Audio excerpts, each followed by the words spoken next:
Okay, members and friends. I'm gonna have a nervous breakdown, maybe. Like, seriously, if I don't get my grandson back, like, very, very soon, I don't know how long my health will be able to hold up. Because what these people that have my grandson don't understand is I'm a really hard worker. And I have been for a very long time. Only I don't get acknowledged. My voice is raspy. It hasn't woken up yet. Only I never get acknowledged for anything that I ever do. Except for maybe, you know, people like to single out the negative things.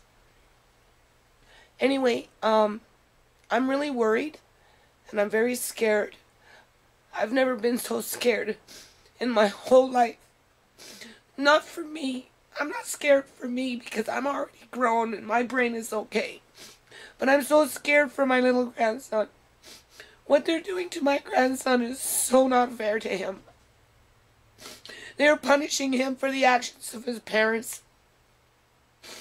You know, and they're trying to use him as an example to put all the other parents and grandparents in my neighborhood, which is the poorest neighborhood in Canada outside of East Hastings. At one point, we had the highest crime rate in Surrey, you know, several years ago. So, you know, this is just this is just a small example of what goes on in Surrey. But my grandson's being punished for the parents for the parents' actions, and you know, he's being used as a tool to put me in check, right? Because we know I stand up for myself, and I try to stand up for my family, and then I try and stand up for the community as well, right? And I don't side with the you know, the epitome of what is supposedly right in our community, so that makes it 10 times harder for me.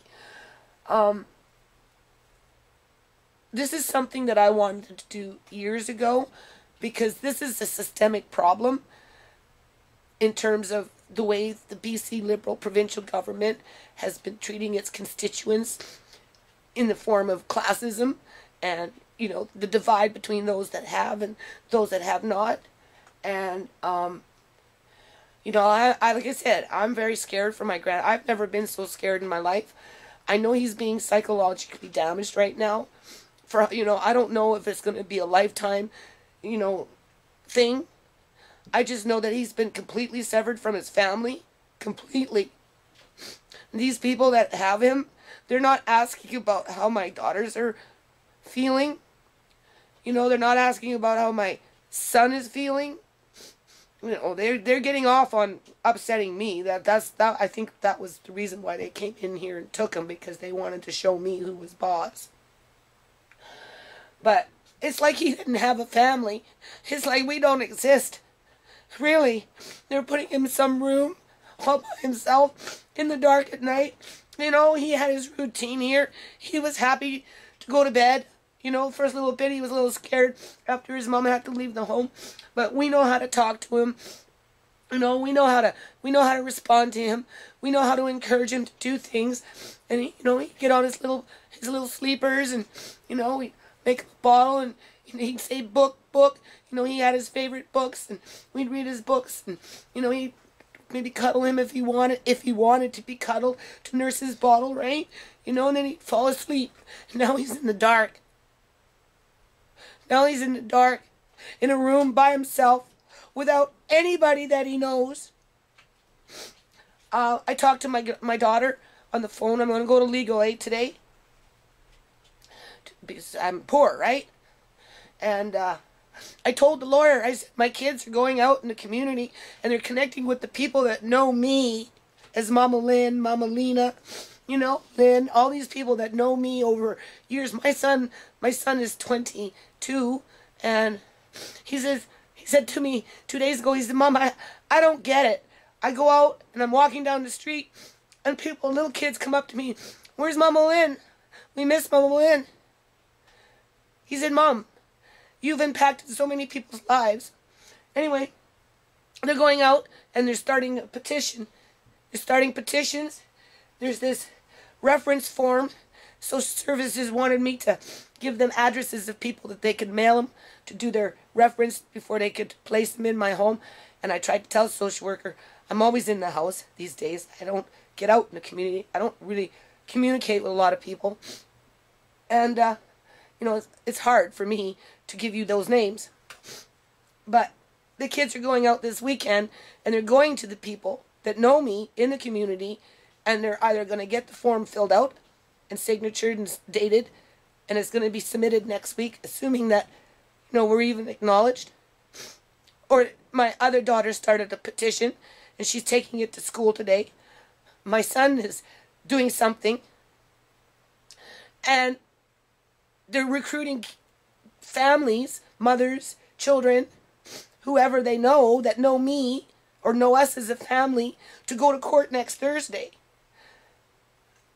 as a moral support system to show the judge that, you know, one, I'm capable of looking after my grandson. That's how much they believe in me. They're willing to go to court.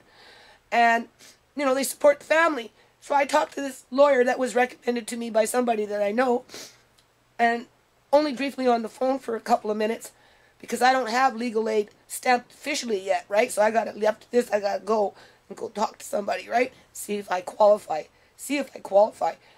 And I told him, you know, my kids are gathering up the neighborhood, and they want to show up there with 30 people at the courthouse on Thursday. Not say anything. Just show up. You know, 10 people, 15, 20, 30, it doesn't matter. The point is, you're going to get some signatures, you're going to get some comments, and you're going to get a few people coming in. And he said, oh, no, we don't want a circus. You know, we don't want a protest. I said, this isn't a protest. This is just people saying that they support me as a human being, getting out there, being the things that I do, support the family, knowing that the family has been there for Andre. But at the same time, social services has wiped it off the book. We don't even exist. Mom went and seen him yesterday, and we know she's on foot. We know she has no money. We know she has psychological problems. We know she's got other issues she's got to deal with. Apparently she was a half an hour late. Well, the foster mom informed the social worker that if Sierra's late again, after 10 minutes, no later than 10 minutes, they're going to remove all access to visiting. I just found this out now. So, she's allowed to see him 2 times a week, Tuesdays and Thursdays. But if she's longer than 10 minutes because of transit or whatever, and she's, you know, shows up a half an hour late, 20 minutes late, 15 minutes late, they lose she loses all contact to my grandson. So they have basically effectively ripped him out of the home, taken him away from us, put him in some strange environment, turn off the light, close the door, and then not even a week later, he was taken away on Tuesday. She seen him yesterday, which was Thursday, and told her as she was walking out the door that if she's longer than 10 minutes late, she's not allowed to see him anymore.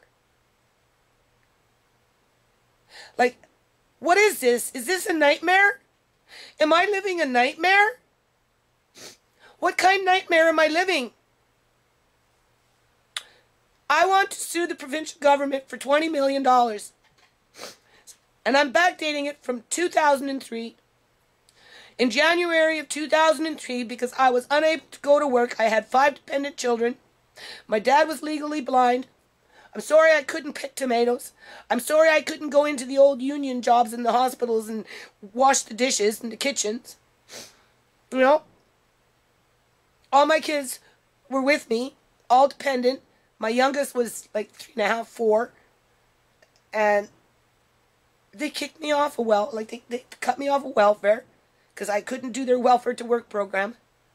I lived in my house for 7 years. And at Christmas time they said, well, you know, we're going to call you after Christmas, and if you don't comply, we're cutting you off. So they called, and I said, well, I'm sorry, I can't do it. And they cut me off. So I packed up my house. I made arrangements with my landlord to pay him $50 a month for a year to cover the cost of the half a month, because my rent was $1,200 in those days because I had the house and whatnot, right? But after I lost my assistance, I couldn't afford the rent to buy me those extra 15 days to move out. And that's just one story of how this government has affected my family. So I'm backdating it to 2003. I don't know what to do. I don't know if I'm going to get any lawyers to help me with this. I just know that I can't just sit here and do nothing. You know, will I get him back next week? I don't know. I really don't know. He never should have been taken away. And if I don't get him back next week, what do I have to wait? 2-3 months? How much more psychological damage is that going to cause him? Are my children allowed to see him? Should I see him? I don't want to see him until I have him. I don't want to tease him. I don't want to scare him. I don't want to upset him any more than he's already said. If I see him, he needs to come with me. Not sit in some room where they're videotaping me to see how we're interacting with each other so that they can sit there and say, well, it wasn't good enough. If you're late, we're just going to not let you do it next time again. Like, what? Are they purposely trying to wipe out his brain? Make him cry so he doesn't think about us? Make him cry so he forgets his mother? Threaten his mother that if she's late because she can't make it on time for whatever reason, that she's just not allowed to see him anymore? That's like kicking me out of my house in 2003 in the freaking winter time with 5 dependent kids after I lived in a house for 7 years and started to build on a non-profit that I still work on today. I couldn't go out of the house, but I started in a non-profit, and that still wasn't good enough for them. I'm hollering. Okay.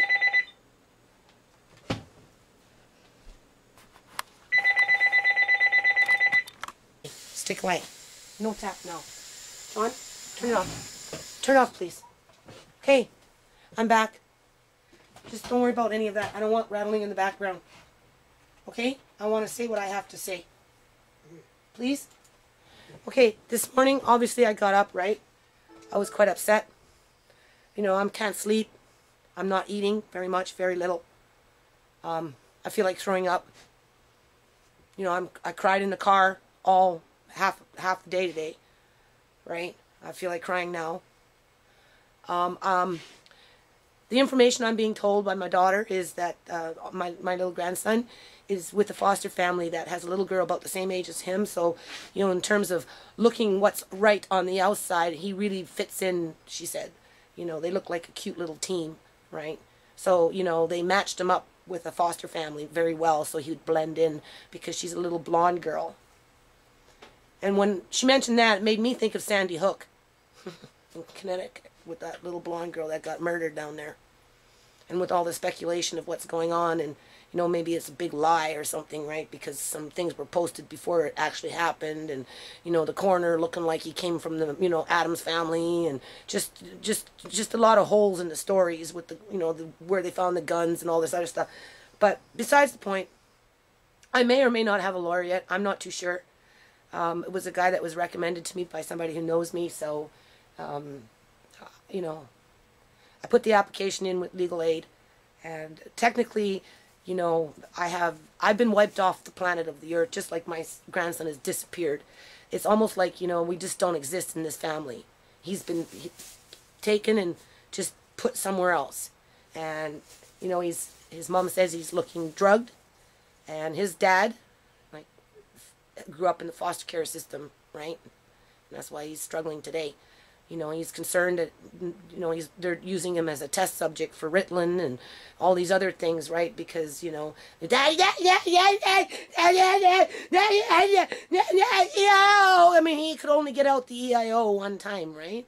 Daddy, Christy Clark, daddy, Gordon Cabell, daddy, you get it?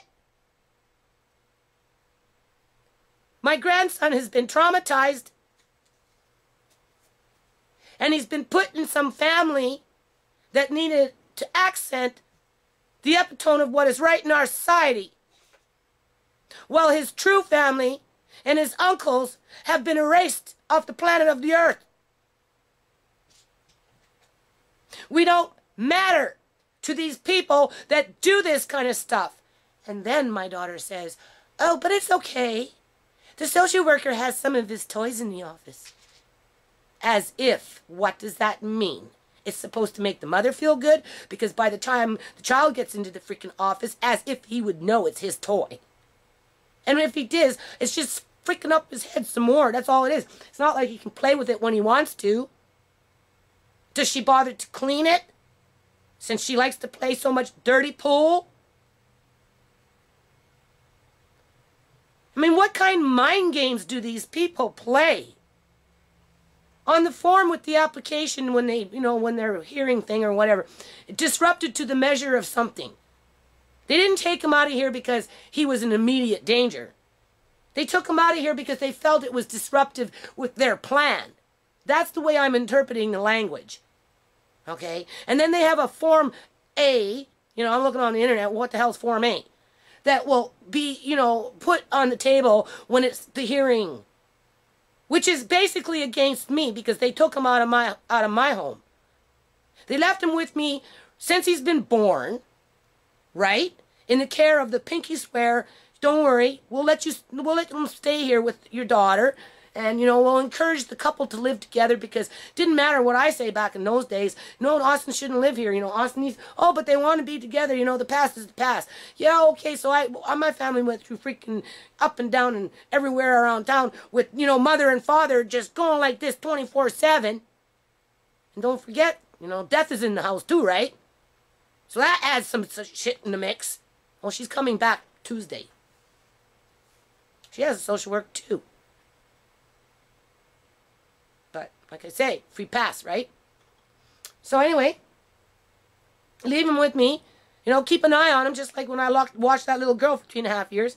We won't pay you. We won't give you anything in writing, even though from day one when he was born, I wanted custody. Temporary. I didn't ask for full on long. I only asked for temporary custody. Social worker fought with me with that. Said, oh, no, no, no. We give it to the parents. We work with the parents. Okay. Well, you realize what my daughter is, right? But of course you don't, because you never went through it. You never went into crack houses and pulled her out. You never went onto the street and dragged her home. You never chased after people and told them to leave your daughter alone. You never took her to the hospital to go back to pick her up to find her on the floor while the nursing staff is saying, well, what can you do? All right? You didn't go through any of those things. You didn't have her come home and trash the house and, and do all these things because she was sick. You just get it third party through a piece of paper. Anyway, so my grandson, sitting up, they got him in his own room by himself with the lights off at night. He's petrified. He is totally petrified. We had a routine. Get him in his pajamas, give him a bath, whatever. Sing a song, right? Let him eat, get his bubba ready. He freely, willingly went to bed, happy, crawled on the bed, had his cars, got his books. One of his aunties would read the book. If not, it would be me. Encourage him to drink his bubba, right? Because, he was breastfeeding. So, you want to make sure he gets enough milk so that, he doesn't wake up and, and you just have him sleep. So, if he wanted to cuddle, we'd cuddle him. If he didn't want to cuddle, we'd leave him. But he always wanted us there. Sometimes he wanted me and Auntie Shimei. Sometimes he wanted Auntie Tisha and me. And then he got comfortable where he just wanted me, or he'd settle down with just one of the aunties. But when his mom was kicked out, he needed 2 of us to settle him down. By the time these people came in, he only needed 1 of us to settle him down. And he was happy. And they want to say I'm disruptive. They disrupted his happy routine. And now they got him competing for attention with a little blonde girl. Daddy, daddy, daddy, daddy, daddy. So he learns to lose his language that he was learning at home like the natives. Take away his language. Oh, but it's just baby battle. Boots! Boots! Princess! Nana! Tisha! John! That's Uncle John. Marcane! He'll forget those words. Like, there is something systematically wrong with this ministry. And this ministry is mostly run by white people. And nobody can say that my grandchild is not a minority. Because he is. He may not be native, but he's a minority. He's part black. But I guess with his little blonde curly hair, well, mousy blonde, like my color, little blonder because he's younger, right? Patch him up with a little blonde girl with the perfect family of what is right in our society. Well, we pay them $2,500 a month, taxpayers' dollars, because he's considered a special needs child, because he came from a drug addict mother and a crazy grandma with insignificant relatives. But we'll just give this perfect family supplement their income $2,500 a month, $1,700, $1,800 a month, and then we'll give in some fringe benefits in there to pay for the gas and all this other crap. Oh yeah, my daughter, we know she's on foot, we know she has no money, we know she's stressed out, we know she's sick, but if she's 10 minutes late to show up for her appointment, for her visits, what they scheduled in 2 times a week at this point because they're trying to convince her, more like trick her, to think that they're trying to work with her. They are not trying to work with her. They are putting hurdle after hurdle so that eventually, and they know how to push my buttons, I'll react, right? She's out of stable, she gets loud, she's not like us. Right, you're right. I don't sit there and plot and scheme and connive to destroy something. I actually work on things that I'd like to think can bring something positive into my community. And I sure in the hell don't get paid to go around destroying things. But then that's the institutional part of the government that nobody likes to admit, that it's based on racism. And then they introduce classism. So I'm the white trash with my mixed babies that are easy prey for people that are flaunting them in the community. Well, jeez. You get it? Oh, the comments are coming. I think I got it. Do you? Oh, I know what happened in your family crest was lost. No, you people came in and took it away, just like you came in and took my grandson away. You have been trying to destroy my family, the epitome of what is right, the ones that take all the money, take all the freaking resources, confuse the little children, the little monkey babies, right? Does your little daughter have a toy now? Someone to keep her company? I'm talking. Anyway, my grandchild is messed up. And somebody needs to take some responsibility for this, because he was getting into a routine here. He was happy. He was willingly go to bed with his books and ask for an auntie to read if Nana couldn't do it.